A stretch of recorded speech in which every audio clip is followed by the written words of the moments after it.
Bien. Entonces, esta segunda parte, ¿verdad? Que es la parte de hormonas. ¿Sí? Hormonas. Bien. Entonces, bueno, esto del taller en realidad no. Ahora vamos a tratar, ¿cierto? Los conceptos de la hormona, qué es una hormona, ¿cierto? Y bueno, vamos a ver si alcanzamos a ver alguna de las hormonas más importantes que existen. Lamentablemente, en la PSU eh, le importan mucho las hormonas y le importan todas, ¿ya? Entonces hay que hablar de todas. Entonces, por eso es complicado, ¿ya? Básicamente porque es harto la materia. Pero bueno, lo vamos a tratar de hacer lo más sencillo posible para que ustedes entiendan y puedan, bueno, que lo entiendan y les vaya muy bien, ¿ya? Bien. Entonces, fíjense cómo partimos, como siempre, con una pregunta. Fíjense, dice, se investiga una sustancia de origen peptídico que, entre otras funciones, promueve la síntesis de proteínas, estimula la división celular y aumenta el tejido, aumenta la síntesis del tejido óseo. A partir de estos datos se deduce que esa sustancia es la hormona y me preguntan qué hormona es, en base a las características que me dan allá arriba. Puede ser la insulina, la T3, la GH, la FSH o la somatostatina. Entonces, esto es bien sencillo. Si yo no sé quiénes son esas hormonas, estoy perdido. Porque me están preguntando, una de esas hormonas es. Entonces, ¿cuál será? Entonces es la pregunta. ¿Alguien sabe cuál podría ser? ¿Cuál es la respuesta correcta a esta pregunta? No sé por qué ya empezamos con problemas. Eh, no sabe ya. Pero ya está bien. Pero ecología es muy sencillo y muy entretenido también. Bueno, a mí, en lo personal, hormonas me encanta, ¿ya? De verdad que yo le pongo mucho power a hormonas porque es un tema favorito mío, junto con sistema nervioso, por razones obvias. Yo, son una de las cosas que más me gusta enseñar, así que, eh, y por eso creo que también lo enseño bien. Bueno, vamos a dejarla ahí como una tarea, ¿cierto? Para poder eh, responderla con el avanzar, ¿cierto? En la clase. Bueno, entonces vamos a ver varias cosas. Afortunadamente, las hormonas vegetales ya no entran. Así que eso es un tema menos que no hay que ver. Pero sí entran las hormonas animales y todas, ¿ya? Entonces igual hay que ponerle harto ojo a aquello. Ya, vamos por lo principal y lo más primordial, que es la definición. Partamos, como siempre, de una definición clara de qué es lo que estamos y vamos a empezar a ver. Las hormonas, como dice ahí, son sustancias químicas que son secretadas por algún órgano o alguna estructura de nuestro cuerpo, eh, por alguna estructura de nuestro cuerpo y que cumplen alguna función. Ahora, esa definición es muy mala, porque en realidad le faltan muchos detalles, y detalles que son súper importantes. Pero esos detalles se pueden suplir, eh, ¿cuánto se llama? Se pueden suplir con este esquemita. Y con esto yo creo que les va a quedar mucho más claro. Fíjense, esta es una célula, ¿sí? Y esa célula va a secretar, va a generar una hormona. La célula o las células que generan hormonas se llaman células endocrinas. ¿Ya? Ese es el nombre que tienen, células endocrinas. ¿Qué es una célula endocrina? Una célula que genera hormonas. Entonces, esta célula endocrina, ¿cierto? A mí me genera hormonas. Pero algo muy, muy, muy, muy, muy, muy, muy importante que tienen las hormonas, y eso no lo pueden olvidar jamás en su vida, es que esa secreción de las hormonas, ¿a dónde va? ¿A dónde cae? ¿Por dónde viajan las hormonas? Viajan a través de esta cosa que es la sangre. Y eso no lo pueden olvidar. Todas las hormonas viajan por la sangre. Todas. Sin excepción. Todas las hormonas, de hecho, por definición, toda hormona, para que sea hormona, tiene que viajar por la sangre. Por lo tanto, cuando la célula endocrina genera la hormona que sea, esa hormona, ¿cierto?, tiene que viajar a través de la sangre. Y viaja a través de la sangre, ¿cierto? Y va a llegar a otra célula, que no es la misma que la secretó, sino que otra célula, que tiene un receptor para esa hormona, que por ejemplo puede estar aquí en la membrana, o bien puede estar intracelular, ahí va a depender del tipo de hormona que sea, y eso lo vamos a entender más adelante. Pero el caso ahora es que una célula X, otra, que va a tener un receptor para dicha hormona, va a captar esa hormona, y esa célula que tiene el receptor para la hormona específica se llama célula blanco, o también llamada célula diana. ¿Ya? Blanco, célula diana, es la célula que posee el receptor para la hormona. Entonces, cuando esa hormona que se secretó desde acá viajó por la sangre y llegó a la célula X, que tenía este receptor, a la célula diana, que tenía el receptor para esa hormona, cuando la hormona llega a ese receptor, generará una activación de esta célula, la cual va a generar una respuesta, y esa respuesta se va a ver visualizada en un efecto fisiológico. Les pongo un ejemplo.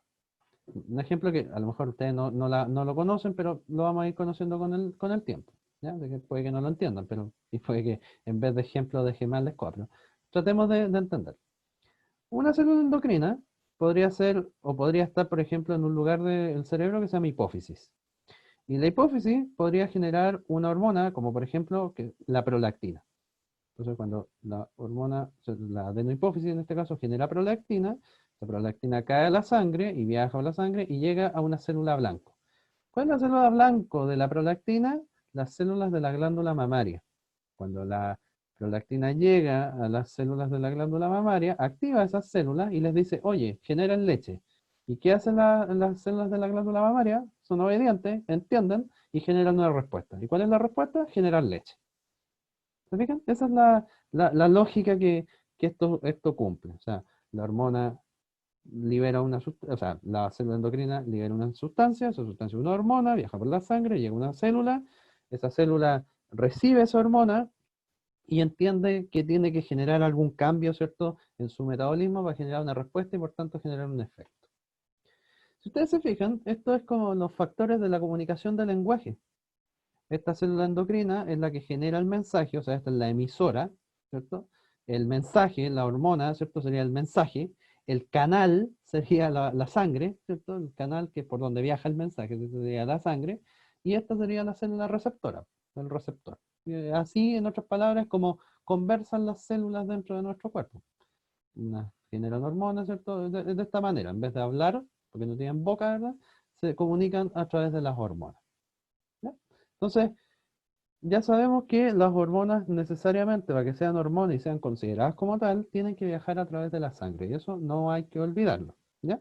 Y que las células cuando llegan, o sea, miento, las hormonas cuando llegan a esta célula blanca o diana, que es la célula que tiene el receptor para la hormona, cuando esta hormona llega a esa célula, la célula genera una respuesta y esa respuesta se ve reflejada en un efecto como tal fisiológico, que por ejemplo, como les decía yo, es producir leche, por ejemplo, o crecer, o bueno, lo que sea, ¿ya? Vamos a ir viendo con detalle. Entonces, una de las o tres grandes características que tienen las hormonas, primero es que tienen una acción a distancia. ¿Por qué? Porque resulta que esta célula endocrina que genera la hormona no tiene que estar necesariamente pegada a la célula blanco. La célula blanco puede estar a mucha distancia. Y por eso es interesante el sistema endocrino, porque como ocupa como canal a la sangre, como la sangre está en todo mi cuerpo, cuando una hormona viaja por mi cuerpo, puede llegar a cualquier lado, porque todo mi cuerpo está irrigado por sangre. Entonces, por eso es la acción interesante que es a distancia. ¿Ya? Una acción o sea, su acción no es necesario que esté al lado, así, una célula pegada, no, sino que simplemente es una acción que puede estar a mucha distancia. También son muy económicas porque no necesito grandes cantidades, en algunos casos sí, pero en general se ocupan pequeñas cantidades. Pero otra característica también que tiene este sistema es que es de acción lenta. Vale decir que funciona, pero los efectos de esa función se ven reflejados lentos. No, o sea, no un efecto inmediato, así como por ejemplo el sistema nervioso. ¿Ya? Esto es una cuestión más lenta, ¿ya? Un poquito más lenta. Un poquito, bastante más lenta. ¿Ya? ¿Se entiende la idea? ¿Se entiende el cómo más o menos está organizado el sistema endocrino? ¿Se entiende más o menos la idea general, por así decirlo, de cómo vamos a partir ahora? ¿Sí?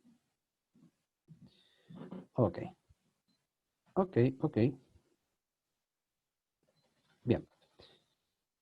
Eh, ok, perdón, es que estaba contestando un WhatsApp. Ok, ya, bien. Entonces, después de que ya tenemos más o menos listo esto, esta diapo que les voy a mostrar ahora es trascendental, chiquillos. ¿Ya? Trascendental.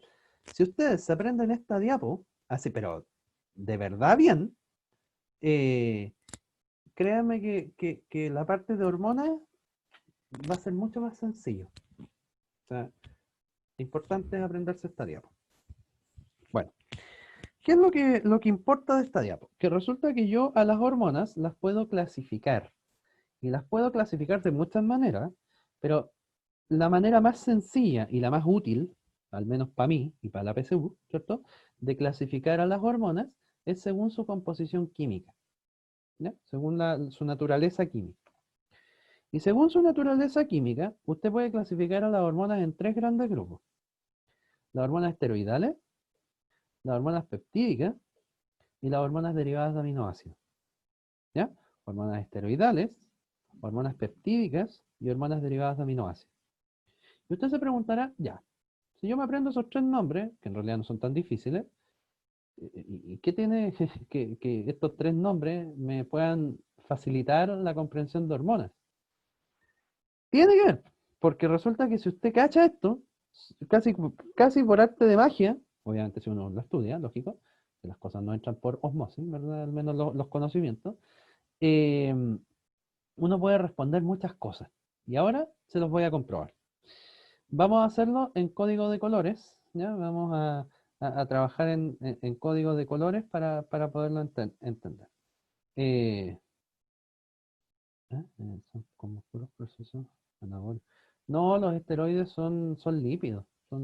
Ay, ¿qué dicen? No, los esteroides son lípidos que funcionan, perdona, que funcionan como algunos como hormonas. Y ahora lo vamos a ver, ¿ya? Ahora lo vamos a ver con más detalle. Fíjense, vamos a hablar primero y vamos a dividir esto, ¿cierto? En las hormonas esteroidales, que van a ser las primeras que vamos a ver, ¿ya? Así que harto ojo con eso. Después vamos a ver las hormonas peptídicas y después vamos a ver las hormonas derivadas de aminoácidos.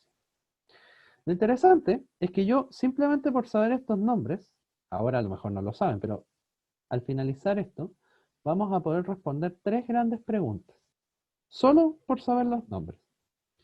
La pregunta A, la pregunta B y la pregunta C. ¿Cuál va a ser la pregunta A? La pregunta A va a ser, ¿cómo viajan en el plasma? ¿Cómo viajan en el plasma? Acuérdense que las hormonas viajan en el plasma sanguíneo.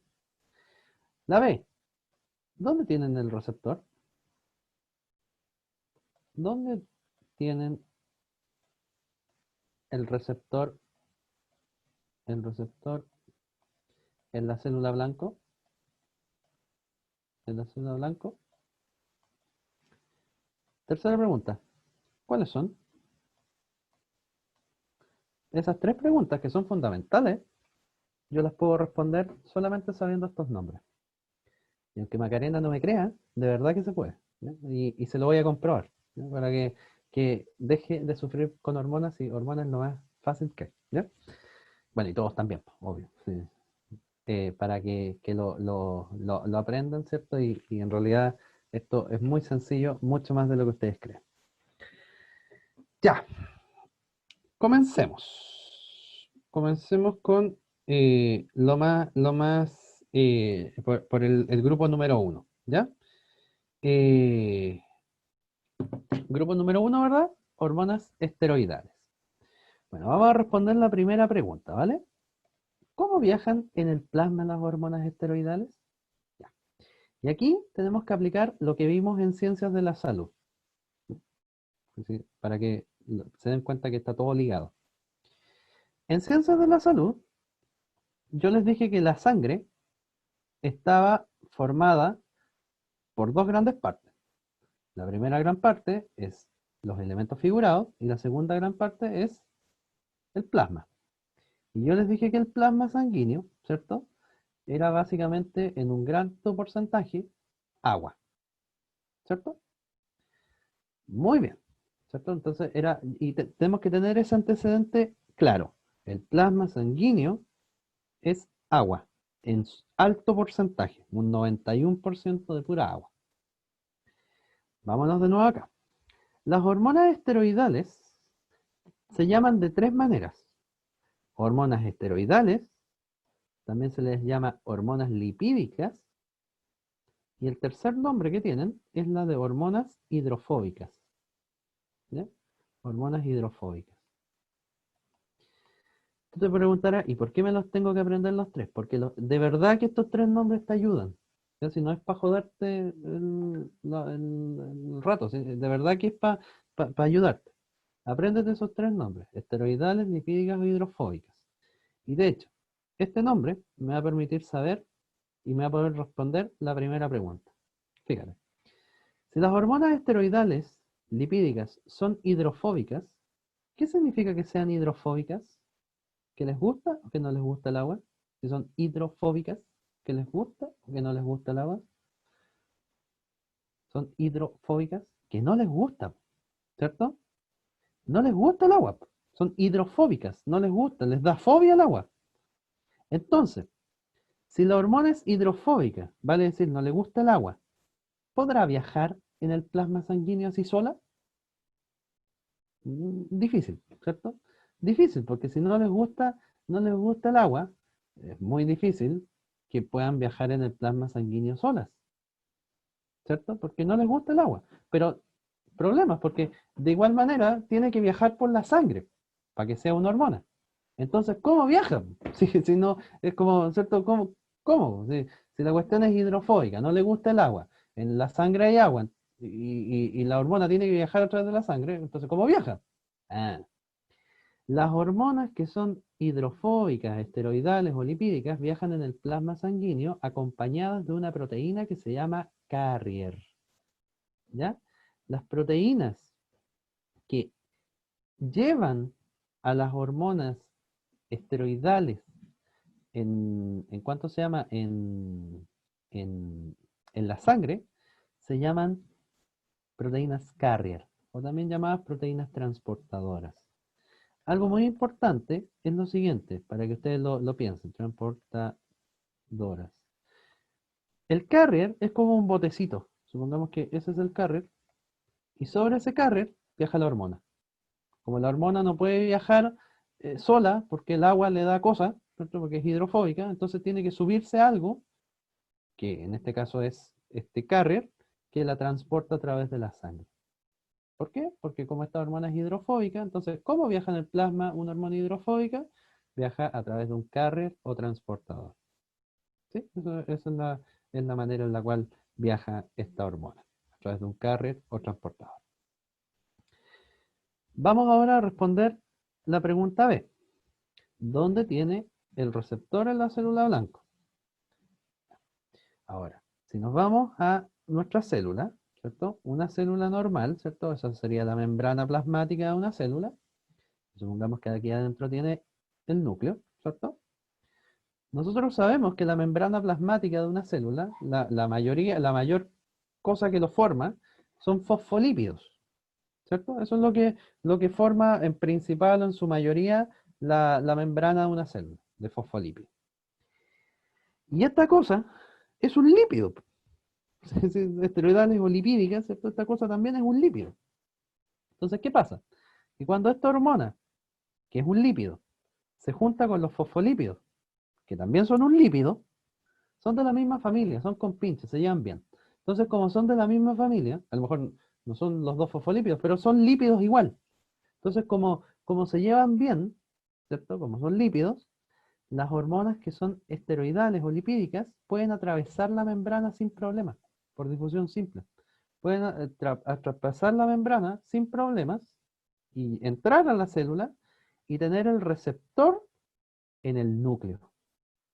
Por lo tanto, ¿dónde tienen el receptor en la célula blanco? Las hormonas esteroidales tienen el receptor intracelular, ¿ya?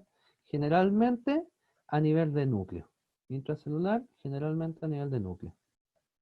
¿Ya? A nivel de núcleo. Y la pregunta C, ¿cuáles son? Bueno, esta es como la más, la respuesta más odiosa, porque esto es lo que hay que saberse así de memoria. ¿Ya? ¿Cuáles son las hormonas esteroidales, lipídicas o hidrofóbicas? Ya. Para que nunca más se les olvide, las hormonas que son lipídicas son todas las hormonas sexuales. ¿Ya? ¿Y cuáles son las hormonas sexuales? Son tres: la progesterona, los estrógenos y la testosterona. Esas tres hormonas son hormonas sexuales y toda hormona sexual es una hormona lipídica. ¿Ya? A lo mejor usted no tiene idea qué hace la progesterona, tampoco sabe lo que hace los estrógenos, tampoco a lo mejor sabe lo que hace la testosterona. Ya, ok, se lo paso, porque en realidad no lo hemos visto. Pero ya sabe que si yo le pregunto, ¿cómo viaja en el plasma la testosterona? Usted me tiene que decir, viaja en un carrier. ¿Y por qué viaja en un carrier? Porque es esteroidal. Punto. Así de sencillo. A lo mejor la función como tal, a lo mejor ahora no la conoce. Pero si usted ya sabe que las hormonas sexuales son esteroidales, usted ya sabe cómo viajan en el plasma y también sabe dónde tienen el receptor. Sabe que viajan en el plasma acompañadas de un carrier, porque son hidrofóbicas, y sabe que el receptor de todas esas está en el núcleo o es intracelular, ¿cierto? En la célula blanco. A lo mejor no sabe la función principal que hace la progesterona o los estrógenos, ¿cierto? En fin, pero eso lo vamos a ver más adelante. Pero ahora ya me puede responder, ¿cierto? ¿Cómo viajan en el plasma y dónde tienen el receptor? ¿Cuáles son también? Bueno, ya sabemos que hormonas sexuales, ¿verdad? Y las otras hormonas, o la otra familia de hormonas, que también son esteroidales, son las hormonas de la corteza, ¿sí? Corteza de la glándula suprarrenal. ¿Ya? Las hormonas de la corteza de la glándula suprarrenal. ¿Y cuáles son las hormonas de la corteza de la glándula suprarrenal? Son tres. Lo voy a anotar acá, ¿eh? Son tres. Uno que se llama aldosterona, otra que se llama cortisol y otra que se llaman andrógenos. Esos tres tipos de hormonas son las hormonas que se generan desde la corteza de la glándula suprarrenal. Y esas tres también son esteroidales, también son derivadas del colesterol, ¿ya? También son hormonas esteroidales. Entonces, ya sabemos que hormonas son esteroidales, toda hormona sexual, progesterona, estrógeno, testosterona, todas son esteroidales. Y las hormonas de la corteza de la glándula suprarrenal, que son la aldosterona, el cortisol y los andrógenos. Y todas ellas viajan en el plasma en un carrier, cualquiera de ellas viaja en el plasma en un carrier, y cualquiera de ellas tiene el receptor en el núcleo de la célula blanca. ¿Se fija que no es tan difícil? Si uno logra entender y captar todo eso, en realidad la cuestión no se hace tan difícil. ¿Se fija? ¿Queda clara la idea?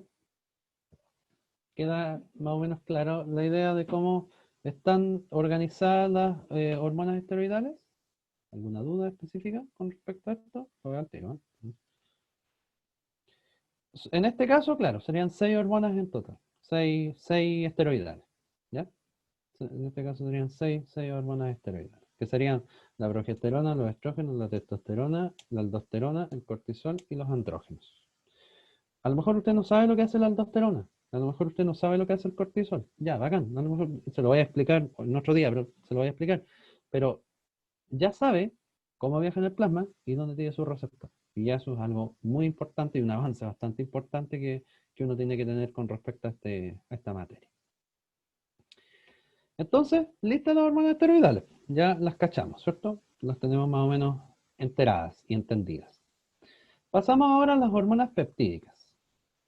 Las hormonas peptídicas también tienen tres nombres. Se pueden llamar hormonas peptídicas, también se les llama hormonas proteicas, y el otro nombre que tienen es hormonas hidrofílicas. ¿Ya? Hidrofílicas. El primer nombre nos va a servir para poder responder la pregunta A. ¿Cuál era la pregunta A? ¿Cómo viajan en el plasma? Recordemos, el plasma es agua, y en este caso es la hormona es hidrofílica. Si es hidrofílica, ¿le gusta o no le gusta el agua? ¿Mm? Si les gusta el agua. Entonces, si les gusta el agua, no tienen problema, como en el caso anterior, que tenían que subirse a un barco para poder viajar, ¿cierto? Estas nadan a través del plasma sin problema. Por lo tanto, como dice exactamente Macarena, las hormonas proteicas viajan en el plasma solas, como su corazón, ¿cierto? Así, solitas, sin nadie, ¿cierto? Así, viajan solas en el plasma, ¿sí? Sin necesidad de nada. Estos son así independientes, no necesitan a nadie. Viajan solitas en el plasma. Ya tenemos respondido a la primera pregunta. Viajan solas en el plasma. Muy bien. Vamos ahora a la pregunta B. La pregunta B dice, ¿dónde tienen ubicado el receptor en la célula blanco? Ya, aquí tenemos nuestra célula blanco, supongamos que esta es la hormona. La hormona es una proteína, ¿verdad? Y cuando llega a la membrana, recordemos que la membrana es de fosfolípidos, pero esto es una proteína. Proteína, fosfolípido, ¿son lo mismo? No, ¿verdad? No son lo mismo, no son de la misma naturaleza. Una proteína, el otro es un lípido. Entonces, como no son de la misma naturaleza, ¿cierto? Las hormonas proteicas, el receptor de las hormonas proteicas está ubicado en la membrana de la célula blanco. Ahí está ubicado. En la membrana, está ubicado en la membrana de la célula blanco. ¿Sí? Está fuera, es extracelular, está ubicado en la membrana de la célula blanco. Y ese receptor está acoplado a una cosa que vamos a ver más adelante, que se llama la proteína G. ¿Sí? Acoplado a proteína G. Que eso lo vamos a ver en un minutito más. ¿Sí? Acoplado a proteína G. Eso lo vamos a ver en unos minutos más. Entonces, ya sabemos que el receptor de cualquier hormona proteica está ubicado fuera de la célula. Está ahí, afuera. ¿Sí? O sea, la hormona como tal no entra, queda ahí afuera. Y ahora, la pregunta C, ¿cuáles son? Y aquí hay un grave problema, porque son hartas, ¿ya? Son bastantes. Entonces, por honor al espacio, voy a borrar acá las preguntas. ¿Ya? Voy a pegarle una borrada acá a las preguntas para que podamos anotar cuáles son las hormonas proteicas que existen, porque de verdad que son hartas. ¿Ya? Son muchos más que las hormonas, ¿cuánto se llama? De las hormonas esteroidales. Son muchas más. Ya, las primeras hormonas que vamos a hablar, que todas las que les voy a decir son proteicas, lo vamos a anotar acá, son las del eje hipotálamo-hipófisis. ¿Ya? El eje hipotálamo-hipófisis. Todas las hormonas del eje hipotálamo-hipófisis, todas, sin excepción, todas son proteicas. Por ejemplo, la ACTH, la LH, la FSH, la GH, la TSH, la prolactina, la oxitocina, la ADH. Todas esas hormonas son proteicas. ¿Qué es la ACTH? Ah, y me falta una, la MSH. Fíjense, estas estas 9 hormonas, 3, 6, 9, sí, estas 9 hormonas son todas proteicas. La ACTH, bueno, más adelante la vamos a ver, pero igual para que lo tengan, acuérdense, hormona adenocorticotrofina, ¿sí? Adenocorticotrofin hormone, eso significa hormona adenocorticotrofina. La LH significa hormona luteinizante. La FSH se llama hormona folículo estimulante. La GH es growth hormone, la hormona del crecimiento. ¿Sí? La TSH es la hormona estimulante de la tiroides. La PRL es la prolactina. La OX es la oxitocina. La ADH es la hormona antidiurética, que también se llama vasopresina, ese es otro nombre que tiene. Y la MSH es la hormona estimulante de los melanocitos. ¿Sí? Son las 9 hormonas que se generan desde el eje hipotálamo-hipófisis. Y todas ellas son proteicas. ¿Ya? Todas, todas, todas. A lo mejor no tiene idea qué hace cada una, ya, no importa. Pero al menos ya sabe que viajan solas en el plasma y tienen a donde lleguen, tienen el receptor en la membrana de la célula blanca acoplada a proteína G. ¿Cuáles son las otras hormonas que son parte de cuánto se llama de las hormonas proteicas? ¿Cuál es el otro grupo, por así decirlo, de hormonas proteicas? El otro grupo de hormonas proteicas que existen es el grupo de las hormonas del páncreas, ¿ya? Todas las hormonas del páncreas. Y el páncreas, afortunadamente, no genera tantas hormonas, sino que son solo 3, que son la insulina, que esa yo creo que es más conocida, ¿cierto? La insulina, el glucagón y otra hormona que se llama somatostatina. ¿Mm? Somatostatina. Entonces, ¿cuántas hormonas proteicas hay? Hay 12. La ACTH, la LH, la FSH, la GH, la TSH, la prolactina, la oxitocina, la ADH, la MSH, la insulina, el glucagón y la somatostatina. Todas esas hormonas son proteicas, todas, ¿ya? Obviamente, hoy día no vamos a ver qué hace cada una, pero en eso nos vamos a dedicar el resto de nuestras clases, ¿cierto? Para ver qué hace cada una. Entonces vamos a tratar de entender cuál es el mecanismo de acción, ¿cierto? De cada una de esas hormonas, o sea, ¿para qué sirven? A eso me refiero, ¿ya?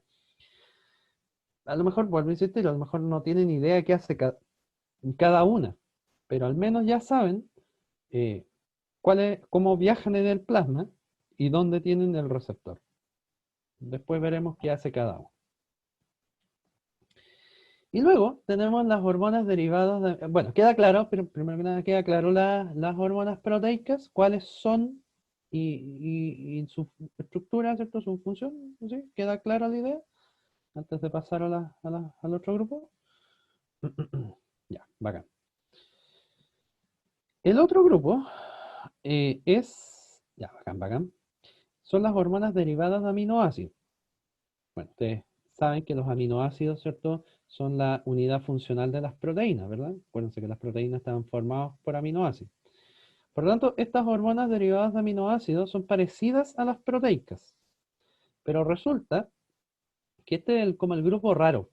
O sea, como en biología siempre hay excepciones, eh, ya, todas las hormonas son o esteroidales o proteicas, pero nos faltó la que era media rara, ¿cierto? Y tuvieron que crearle un grupo nuevo que se llaman las hormonas derivadas de aminoácidos, que son parecidas a las peptídicas, pero también tienen como aires de ser un esteroidal. Ya tienen una función bien rara, o sea, una estructura bien rara. Entonces, como las hormonas derivadas de aminoácidos son extrañas, no podemos responder las preguntas. No podemos responder ni la A ni la B. ¿Y por qué no las podemos responder? Porque va a depender de la hormona derivada de aminoácidos, cómo viaja en el plasma y dónde tiene su receptor. ¿Ya? Entonces no podemos llegar y responder y decir, ah, no, estas hormonas viajan así y tienen receptor. Bueno, en general, esto muy en general, sí, sí podemos llegar a responderlas, pero así como someramente. Las hormonas derivadas de aminoácidos, en general, sí, en general, viajan en el plasma con un carrier, ¿ya? Un carrier. En general viajan con un carrier, como una hormona esteroidal, ¿se fijan? Pero tienen el receptor en la membrana, como una proteica. ¿Se fijan que son como la mezcla? Tiene el receptor en la membrana, ¿sí? De la célula blanca, como una hormona proteica. Entonces, son como la mezcla y son bastante extrañas. Justamente por esto, porque viajan como una, pero se comportan como la otra. Entonces son como, ya, entonces, what the fuck, ¿cierto? ¿Qué tenemos aquí? Y bueno, lamentablemente, ¿cierto? Tuvimos que generar un grupo nuevo, ¿cierto? Donde estas hormonas medias extrañas, que no encajaban en ninguno de los dos grupos anteriores, ¿cierto? Tuvieron que estar acá. Bueno, afortunadamente, y eso es muy bueno, afortunadamente no son tantas, ¿ya? No hay tantas hormonas derivadas de aminoácidos. Las que a mí me interesan, y en realidad a la PSU le interesan, que ustedes sepan, cuáles son las hormonas derivadas de aminoácidos que existen, o que en realidad importan. Primero, la pregunta C, ¿cierto? ¿Cuáles son las hormonas de la tiroides? ¿Ya? Las hormonas de la tiroides son derivadas de aminoácidos. Y también las hormonas de la paratiroides. ¿Ya? De la paratiroides. De- eso lo vamos a ver más adelante en todo caso. De tiroides y de paratiroides son hormonas derivadas de aminoácidos. ¿Cuáles son las hormonas de la tiroides y de la paratiroides? La T3, la T4, la calcitonina y la paratormona. ¿Ya? La paratormona, o también llamada PTH, ¿ya? La paratormona. La T3, la T4, la calcitonina y la paratormona son las hormonas de tiroides y paratiroides. Y todas ellas son derivadas de aminoácidos. Bueno, todavía no va a entrar en nombres, pero para que sepan, la T3 se llama triyodotironina, la T4 se llama tetrayodotironina o también llamada tiroxina, ese es el otro nombre que tiene. Bueno, la calcitonina es la calcitonina y la paratormona es la paratormona, ¿ya? Pero estos nombres son medio extraños. La triyodotironina, que es la T3, y la tetrayodotironina o tiroxina, que es la T4. Esas son las hormonas derivadas de aminoácidos de tiroides y paratiroides. Y las otras que hay, que también son un par, son las hormonas de la médula de la glándula suprarrenal. Y usted dirá, pero si ya hablamos de ese lugar. Sí, pero hablamos de la corteza. Ahora estoy hablando de la médula. Es la misma glándula, pero en lugares distintos. En la corteza se generan hormonas esteroidales, pero en la médula se generan hormonas derivadas de aminoácidos. ¿Y cuáles son las hormonas derivadas de aminoácidos que se generan en la médula de la glándula suprarrenal? Lo voy a anotar aquí arriba. Las hormonas que se generan en la médula de la glándula suprarrenal son dos, que son la adrenalina, o también llamada epinefrina, ¿sí? Ese es el otro nombre que tiene, epinefrina, y la noradrenalina, que también se le llama norepinefrina.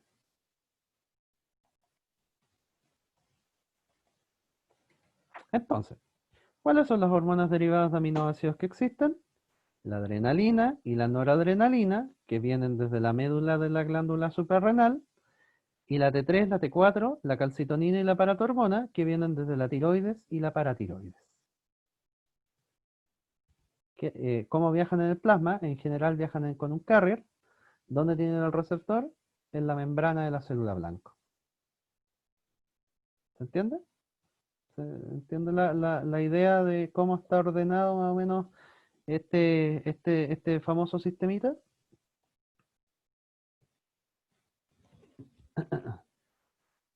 Mi espalda me duele un montón en este momento.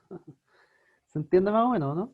La idea. Yo sé que esto es como complejo y probablemente así medio, eh, medio latero, pero bueno, lamentablemente así no. Yo estoy tratando de hacer lo más sencillo posible para poder entenderlo. A ver, ¿qué dice Macarena? Dice, yes, ¿y cómo es eso de inyectar epinefrina? Eh, lo que pasa es que, bueno, ahí vamos a entrar en para qué sirve, pero la epinefrina, bueno, la adrenalina es una hormona que es activadora. Aumenta la frecuencia cardíaca, aumenta los latidos cardíacos, aumenta la presión, aumenta, todo lo aumenta.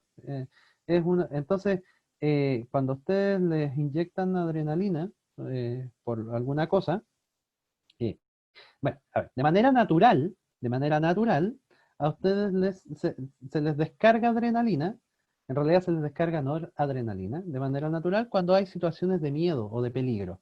Justamente, como dice Martín, para lo que son los procesos que uno le llama los de lucha o de huida, ¿ya? Por ejemplo, si ustedes, claro, se van a Fantasilandia, ¿cierto? Y se tiran de las cuestiones, ya. Ahí les puede ¿cierto? Generar miedo, ¿cierto? Y ese miedo son descargas adrenalínicas y noradrenalínicas en el cerebro.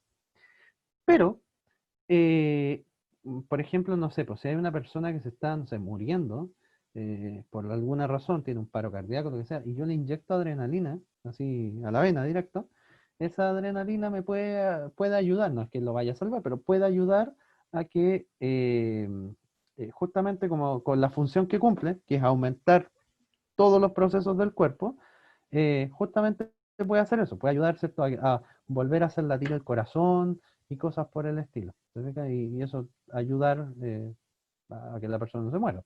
¿Mm? Eh, claro, eso se llama, eso es un golpe eléctrico, es un desfibrilador. Bueno, más adelante, cuando, de vuelta de vacaciones, cuando hablemos del corazón, ahí, sí, también se ocupa una inyección, justamente es de adrenalina. Bueno, ahí lo vamos a hablar con harto detalle. Ahí se van a dar cuenta de eso, para qué sirve. ¿Sí? Bien, entonces esa es la gran característica que esto tiene y así podemos, ¿cierto?, clasificar a las distintas hormonas según su función, ¿cierto?, y sus características. ¿Mm? Eh, no sé, Macarena, no, ahí no cacho. No sé. Que ahí ya. No, no sé. La verdad, Macarena, ahí me pillaste, no lo sé. Bien, ok. Entonces, bueno, más adelante cuando hablemos, obviamente vamos a hablar de la adrenalina y la noradrenalina, pero ahora dejémoslo para después. Pero están muy buenas sus preguntas, ¿eh? Muy, muy interesantes por lo demás. ¿Mm? Eh, sí, busque, sí, yo no es que lo sepa todo, así que busque nomás. Ya, ok. Ya que tenemos más o menos clarita la idea de cómo están clasificadas las hormonas, cuáles son y de dónde son, ¿cierto?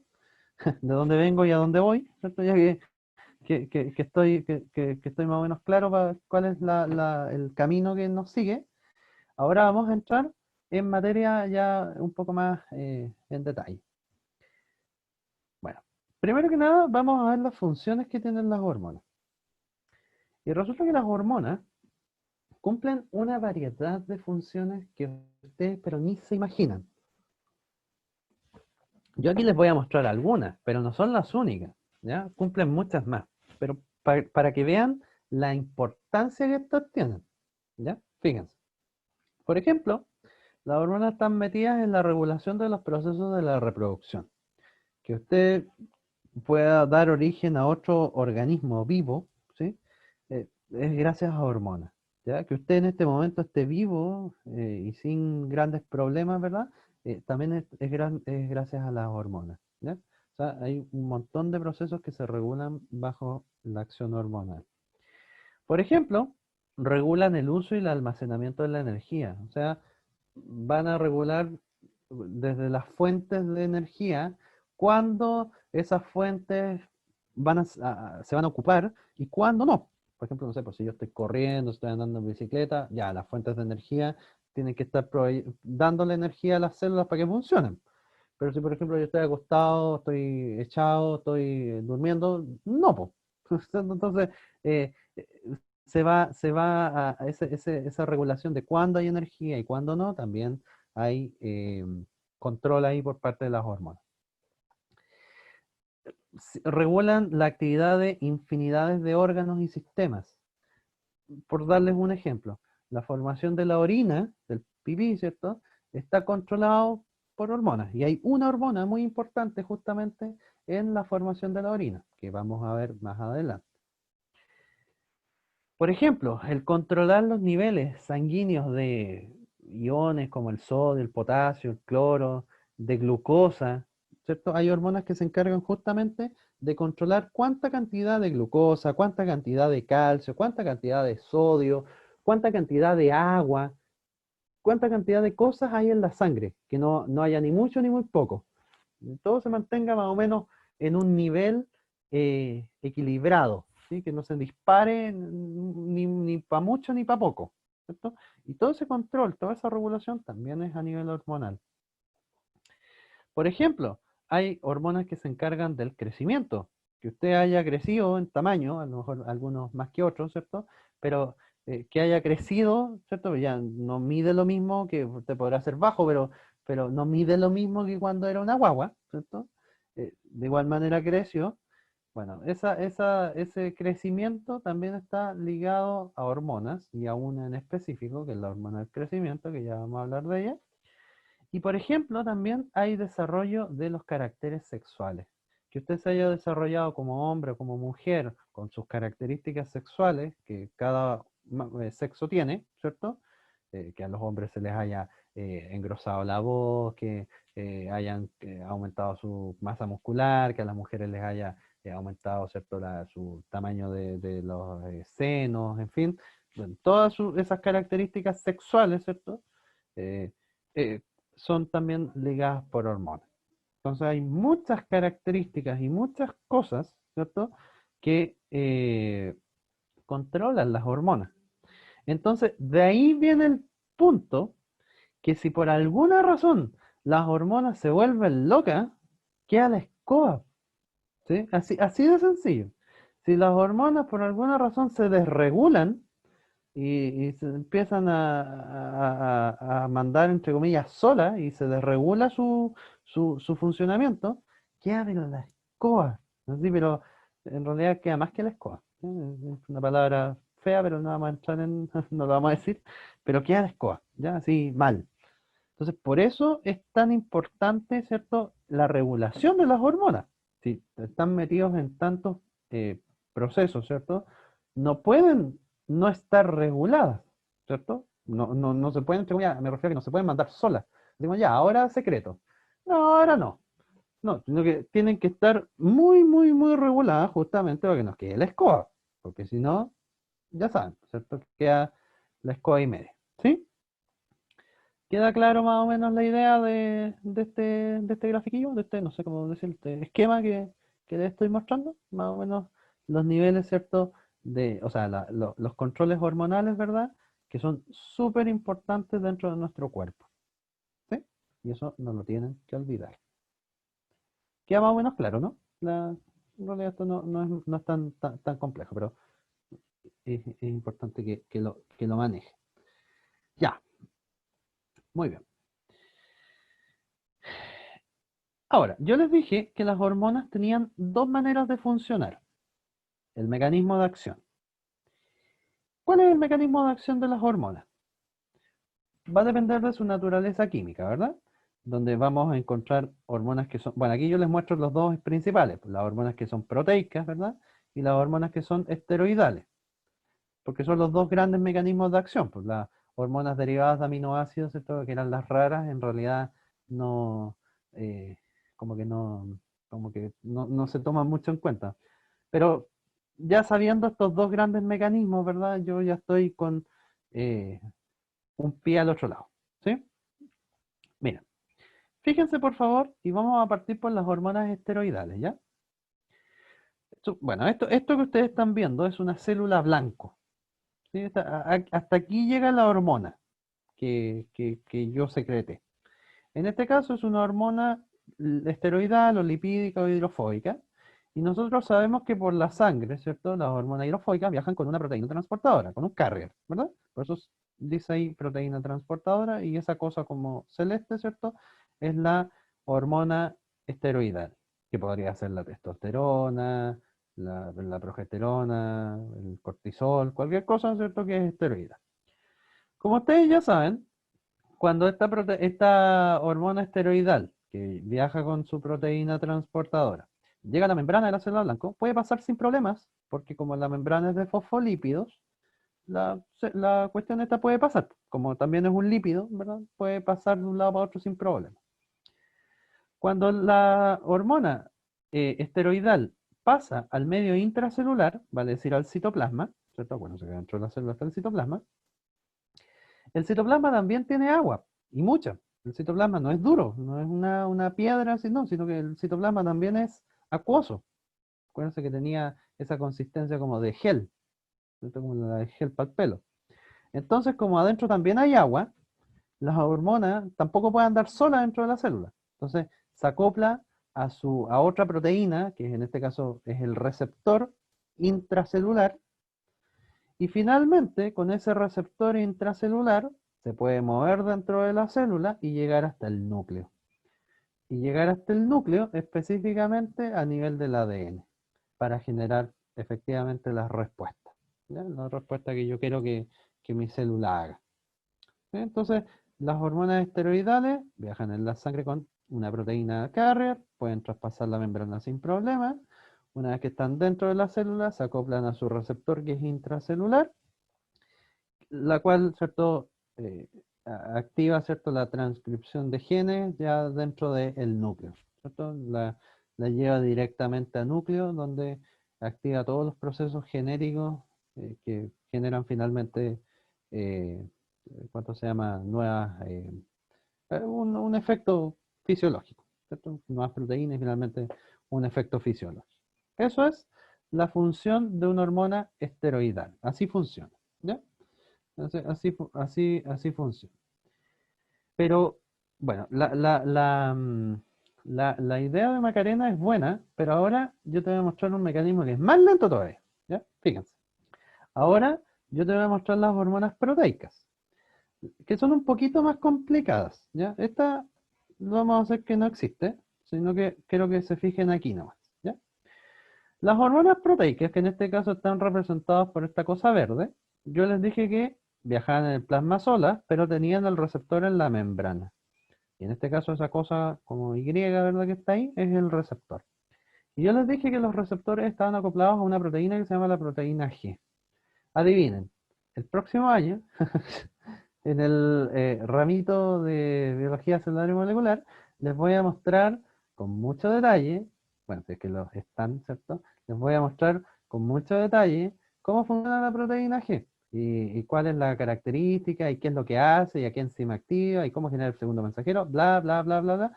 Pero ahora yo les voy a dar así como un spoiler, que es el que ustedes tienen que saber para la PSU, ¿ya?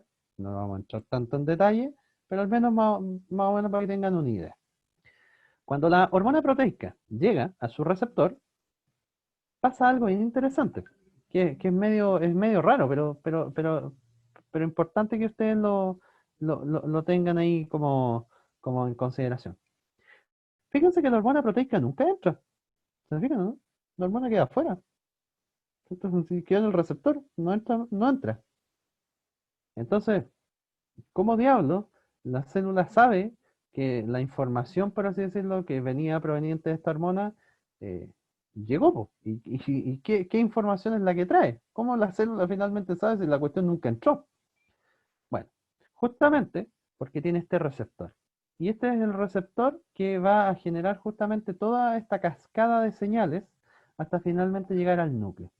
Fíjense, cuando la hormona proteica llega al receptor, el receptor se activa. Una vez que el receptor se activa a esta proteína, que es la proteína G. Una vez que la proteína G se activa una enzima, que está acá, que va a depender de la proteína G, cuál va a ser esa enzima, pero tiene dos opciones. Esa enzima va a depender del tipo de proteína G, porque ya se los voy a contar nomás, y total, que tanta cosa. Ya, hay dos tipos de proteína G. Está la proteína GS y está la proteína GQ. Si se activa, si el receptor está acoplado a proteína GS, ¿sí? Supongamos que esa proteína GS va a activar una enzima que se llama adenilato ciclasa. Adenilato ciclasa. Si el receptor está acoplado a proteína GQ, esa proteína GQ va a activar una enzima, que esa enzima se llama eh, ah, la fosfolipasa C. ¿Ya? La eh, fosfolipasa C. ¿Sí? Si proteína GS activa una enzima que se llama adenilato ciclasa. Si es GQ, activa a una enzima que se llama fosfolipasa C. Entonces ahí va a depender de del receptor, de la proteína G, qué tipo, qué enzima se va a activar.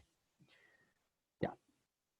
Sea cual sea la enzima que se active, va a generar una cosa que se llama un segundo mensajero. Por ejemplo, en el caso, es que aquí ya sería complicarme mucho, así que no me hagan caso de lo que les voy a decir ahora, ¿ya? Así como paréntesis de vómito mental, pero para que entiendan. Por ejemplo, si se activa la adenilato ciclasa va a activar a una proteína que se llama PKA, la proteína quinasa A. Y la proteína quinasa A lo que va a hacer, perdón, miento, la adenilato ciclasa, disculpen, me equivoqué, la adenilato ciclasa lo que va a hacer es que va a pescar el ATP, la energía celular, el ATP, y lo va a convertir en AMP cíclico. Y ese AMP cíclico va a activar a una proteína que se llama la proteína quinasa C, la proteína quinasa A, la PKA, que va a generar una serie de transcripciones hacia adentro y finalmente van a terminar llegando al núcleo. En el caso de la proteína GQ, cuando se activa la fosfolipasa C lo que va a hacer es generar, aumentar los niveles intracelulares de inositol trifosfato y diacilglicerol, de IP3 y DAG, que van a aumentar. Esas cosas, el IP3 va a estimular la salida de calcio, el diacilglicerol va a estimular a la proteína quinasa C, y se fijan, entonces ya es como bla, bla, bla, bla, mucho, mucho que no entra en la pesa. Entonces ya es como demasiada cuestión, pero eso, todo eso, con mucho detalle, lo vamos a ver el próximo año, ¿ya? El próximo año, ahí, con mucho, mucho detalle, vamos, de hecho, para que entiendan y vean lo complejo que es, vamos a hacer una clase específica para poder entender a la proteína GS y otra específica para poder entender a la proteína GQ, para que vean lo complejo que es. Pero bueno, independiente de la actividad, ahora sí ya cierro paréntesis y nos dedicamos a PCU. Independiente de la enzima que activen, dependiendo de la proteína G que se active, se va a generar un segundo mensajero. ¿Ya? Ese es el nombre que tiene, un segundo mensajero. Ese segundo mensajero, que puede ser el AMP cíclico, como les decía yo, o puede ser el inositol trifosfato, o el diacilglicerol, en fin. El segundo mensajero, lo que va a terminar haciendo ese segundo mensajero es que va a terminar llegando al núcleo, igual. Entonces, cuando ese segundo mensajero finalmente termine llegando al núcleo, va a generar cambios, igual que en el caso anterior, ¿cierto? Va a generar cambios, ¿cierto? Dentro del funcionamiento aquí del ADN y esos cambios se van a ver reflejados en un efecto fisiológico. Pregunta: ¿cuál de las dos hormonas es más lenta? ¿Las proteicas o las esteroidales? ¿Cuál de los dos mecanismos de acción es más lento? ¿Las proteicas o las esteroidales? Aunque salta como a la vista, pero ¿cuál creen ustedes que es como el más lento? Las proteicas, exactamente. Las proteicas son muchísimo más lentas. Porque miren todo el leseo, ¿cierto? Que hay que hacer antes de llegar al núcleo. En cambio, la otra cuestión llega y pasa, ¿no? Pues, y entra al núcleo y rápidamente, ¿cierto? Genera cambios, eh, cambios rápidos, ¿cierto? Dentro del funcionamiento nuclear. Por eso las hormonas sexuales son esteroidales. Los cambios sexuales son rápidos, ¿no? Sí, pues, son rápidos. Casi, no te digo en el momento, pero sí, son cambios que se logran identificar en poco tiempo.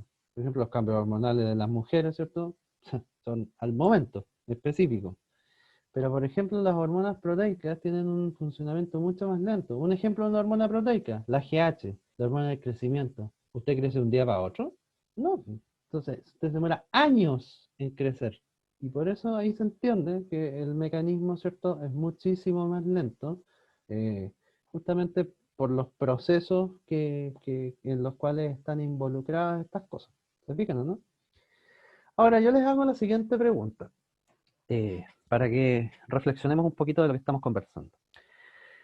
Se fijan que independiente si es esteroidal o es proteica, tienen un mínimo común. Y el mínimo común es que los dos llegan al núcleo, ya sea a través de la vía de la proteína G o a través de una vía directa, pero los dos llegan al núcleo.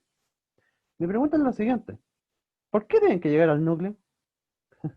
¿Por qué tiene tan importante que el núcleo que ahí tiene que llegar?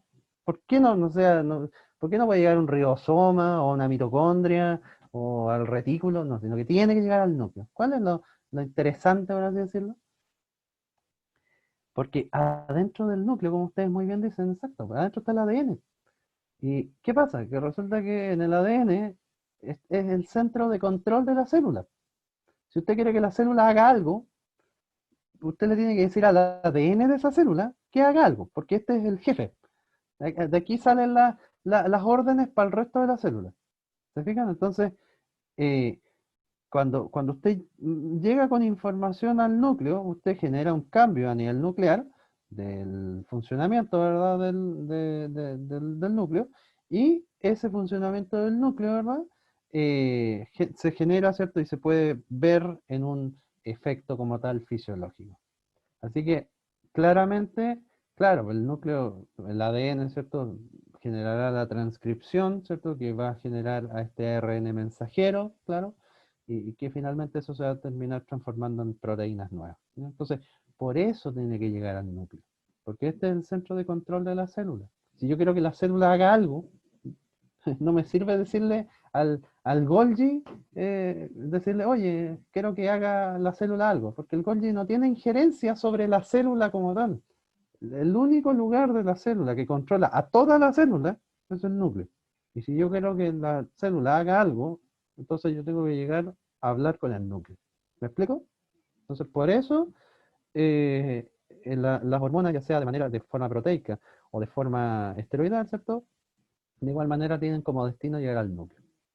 Ahora, si ustedes se fijan también, algo bien interesante es que las hormonas proteicas nunca entran. ¿Se fijan, no? Quedan afuera.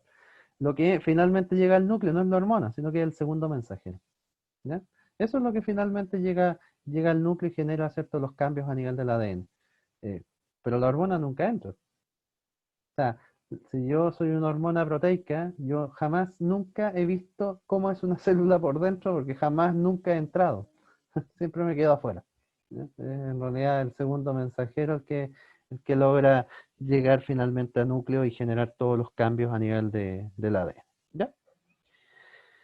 Bien, entonces ahí están, ¿cierto? Las cosas que hemos conversado, lo mismo que hormonas proteicas, ¿cierto? Que tienen receptores en la membrana, y las hormonas esteroidales, ¿cierto? Que tienen receptores internos, ¿cierto? Unidos al citoplasma o bien directamente al núcleo.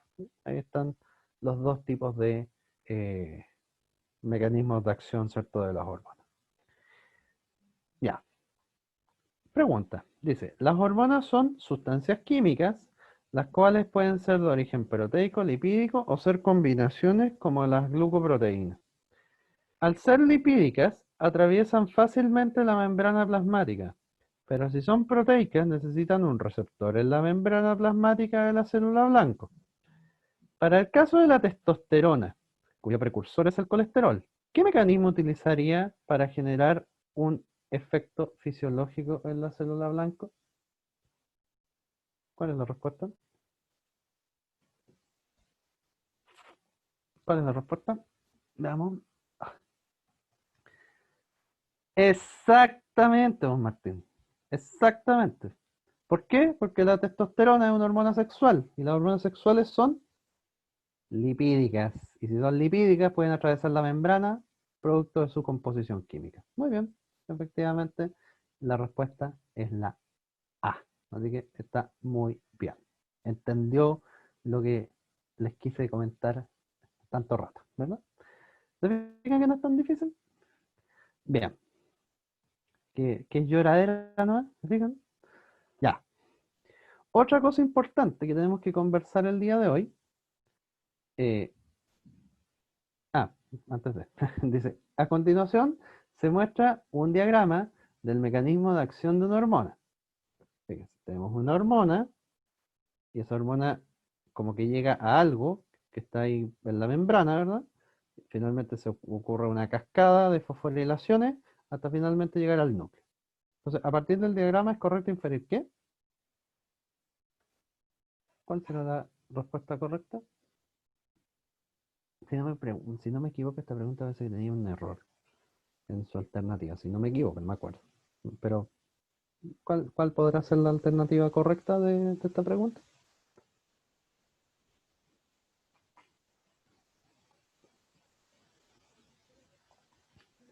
Contesten nomás cuando gusten. Oh, mi espalda ya a esta altura del día me duele mucho. ¿Cuál es la respuesta correcta según vosé? You and you.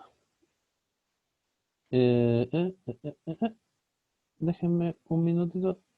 Pero los veo al tiro, ¿eh? Dame un minutito que tengo que eh, buscar una cosita. Ya. Veamos. ¿Qué dice la persona que respondió? Dice que es la D. Otros dicen la B. A ver, veamos. Dice, a continuación se muestra el diagrama del mecanismo de acción de una hormona. Estamos claros que es una hormona proteica, ¿cierto? Porque la cuestión queda afuera. Entonces, esto es una cascada de fosforilación hasta finalmente llegar al núcleo. Estamos claros que es una hormona proteica. O sea, la A por ni un lado, ¿cierto? Listo. Ya sabemos que la A no es. Sigamos de la B, dice. 1 corresponde al transportador de tipo bomba, falso. 1 el receptor, o sea, para afuera. ¿Cierto? Sí, pues sí, 1 es el receptor de la hormona. Fíjense. Eso es 1, el receptor de la hormona. Que tenga otro dibujo, ¿verdad? Eso da lo mismo, es el receptor. ¿Ya? Ya. La C dice, en 2 la hormona sufre una serie de modificaciones químicas. Falso. ¿Por qué? Porque la hormona nunca entra. Entonces, si nunca entra, eso no pasa ahí. D dice, en 3 la hormona ingresa al núcleo y activa ciertos genes. Claro, aquí está, ya me di cuenta cuál es el error. Porque aquí dice, la hormona ingresa al núcleo. En realidad la hormona nunca ingresa, porque la hormona queda allá afuera. Lo que ingresa acá, en 3 al núcleo, es el segundo mensajero. Entonces, si acá dijera en 3 el segundo mensajero ingresa al núcleo y activa la expresión de genes, esa podría ser, ¿cierto? Y en el caso de la E, dice, el efecto fisiológico de la hormona depende de la expresión de los genes específicos. Obvio, también, por cierto, porque obviamente va a depender de qué gen yo voy a activar o voy a desactivar para ver el efecto que va a tener dicha célula. Entonces, esta alternativa, ¿cierto? Y ya me acordé cuál era el error que tenía esta pregunta, ¿verdad? Que tiene dos respuestas correctas, ¿sí? Tiene la D, por así decirlo, y tiene también la E. ¿Ya? Son las dos respuestas que tiene correctas. En este caso sugiere la E. Pero también podría ser la D, en caso de que, si pudiéramos decir, ¿cierto? Eh, bueno, está mal decir en 3 la hormona ingresa al núcleo. No está bien, ¿cierto? Porque la hormona nunca entró, pues si la hormona quedó allá afuera. Acuérdense que las hormonas proteicas nunca entran, siempre quedan afuera. Entonces, por eso, claro, más correcta sería la E. ¿Ya? Ojo con ese detalle. Acuérdense que las hormonas proteicas nunca entran. Bueno, vamos a pasar a una de las últimas cosas que vamos a ver por hoy, que son las regulaciones hormonales. Como ya sabemos, las hormonas son tan importantes, ¿verdad? Que no pueden no estar reguladas, ¿ya? No pueden, ¿cuánto se llama? No pueden estar así como cualquier cosa, sino que tienen que estar muy reguladas y muy reguladas. Y la regulación hormonal es uno de los procesos más complejos que hay dentro de biología, de la regulación hormonal, pero súper interesante por lo demás.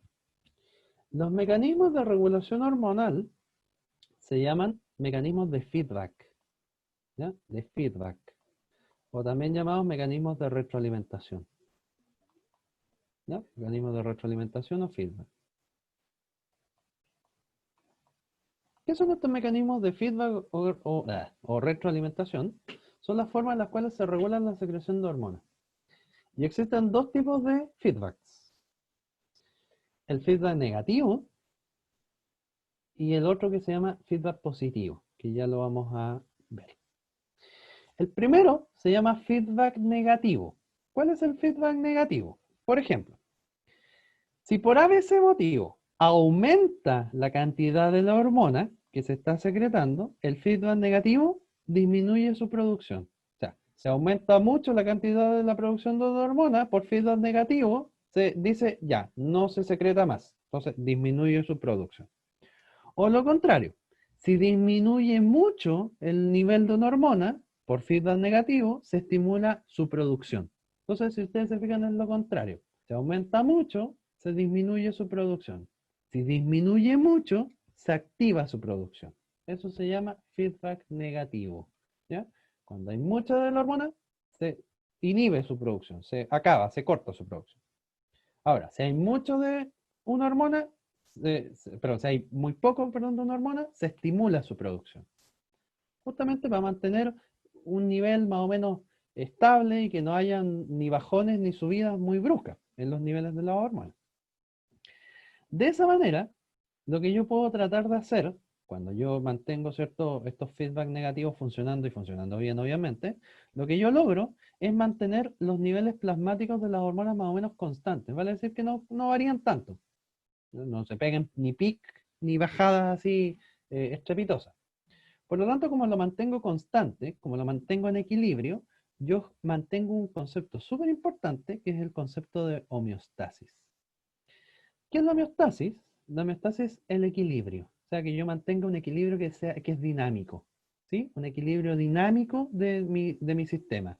Vale decir que no, ni aumente mucho ni disminuya mucho, sino que se mantenga en un nivel más o menos constante y estable. Mantengo la homeostasis. Y eso, para eso me sirve el feedback negativo.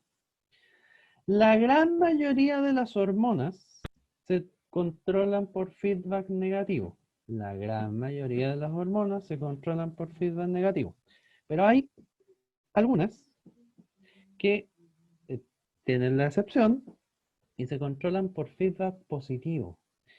Y el feedback positivo es muy raro porque cuando aumenta la hormona, el feedback positivo, en vez de disminuirla, ¿cierto? Sí, aquí debería ser así, por cierto. Si aumenta la hormona, yo disminuiría. El feedback positivo me dice, aumenta la hormona, entonces estimulo más aún la producción. O sea, aumento aún más de lo que ya estaba aumentada el nivel de la hormona. Como les digo, la gran mayoría de las hormonas se controla así, por feedback negativo, pero hay un grupo de hormonas, que ya vamos a conversar de ellas, que se controlan por feedback positivo. Por lo tanto, el feedback positivo me aumenta la producción pese a que ya estaban aumentados los niveles de dicha hormona. Por lo tanto, claramente, el feedback positivo me aumenta de manera sostenida los niveles plasmáticos de la hormona. Claramente me va a aumentar muchísimo la cantidad de hormona que existe en mi sangre. Y por tanto, no me va a mantener la homeostasis. No me va a mantener el equilibrio, obvio. Me va a alterar esa estabilidad, ¿verdad? Aumentando muchísimo los niveles de una hormona.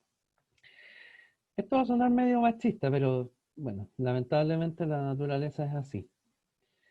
Nosotros los hombres en realidad no tenemos feedback positivo. Los que sufren del feedback positivo son las mujeres, ¿ya? Y específicamente tienen algunas hormonas que sufren feedback, que son, no son propiamente femeninas, porque hombres y mujeres las tenemos, pero en las mujeres se controla por feedback positivo, ¿ya? ¿Cuáles son esas hormonas que se controlan en las mujeres por feedback positivo? La prolactina y la oxitocina. Miren, vamos a partir por el primero.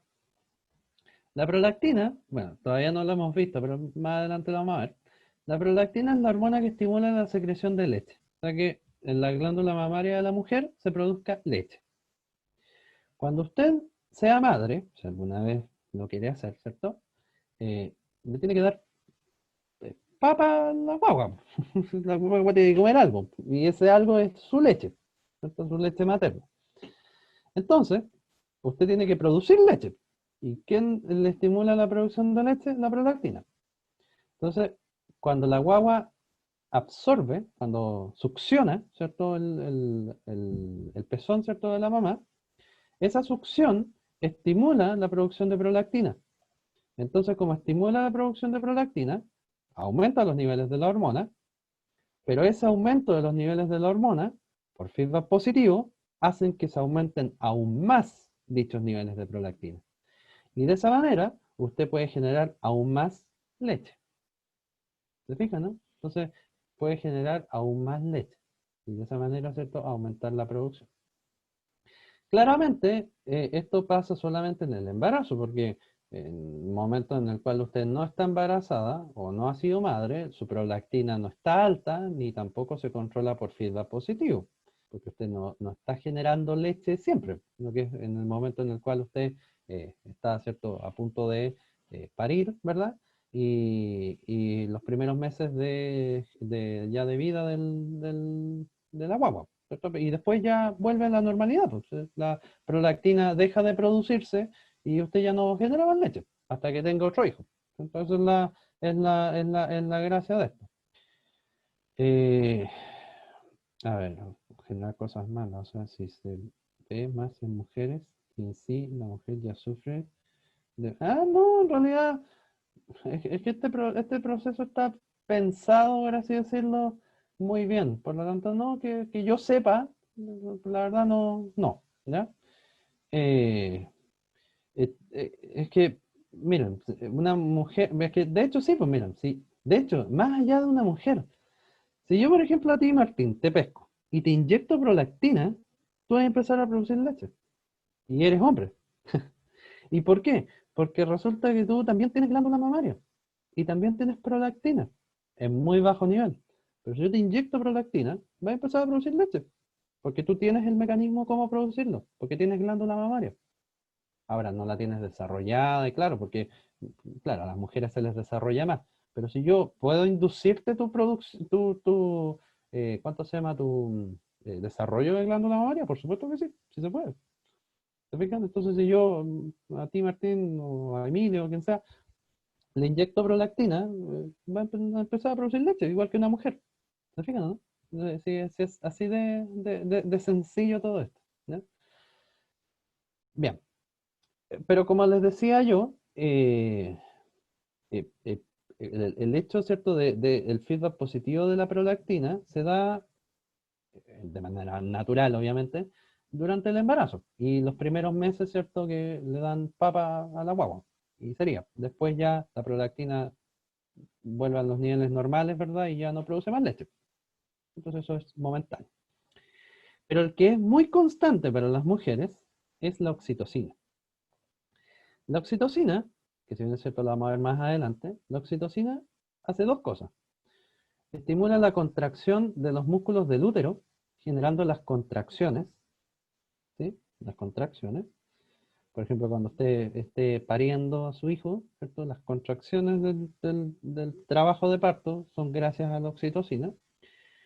Y lo otro que hace es estimular la eyección de la leche. O sea que esa leche que se produjo gracias a la prolactina pueda salir desde la glándula mamaria.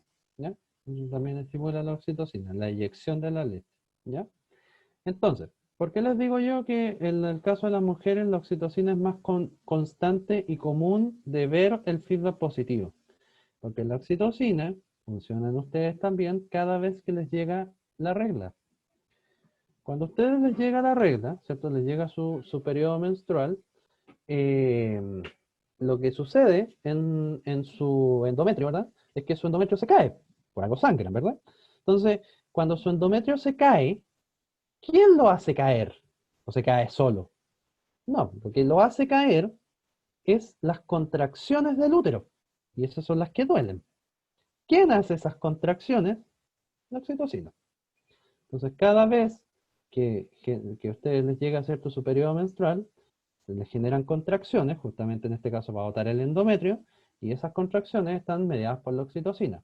Cuando ustedes están llegando a su periodo, ¿cierto? Aumentan los niveles de oxitocina en su sangre, y por feedback positivo hacen que se aumenten aún más, generando más contracciones, y por tanto más dolor.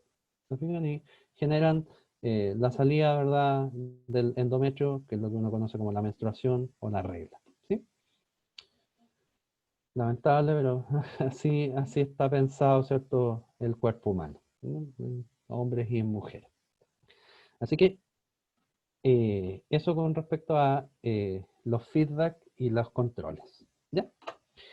Así que, por hoy, ¿sí? Yo creo que es suficiente. Vamos a llegar hasta aquí. ¿Sí? Vamos a tener un segundo.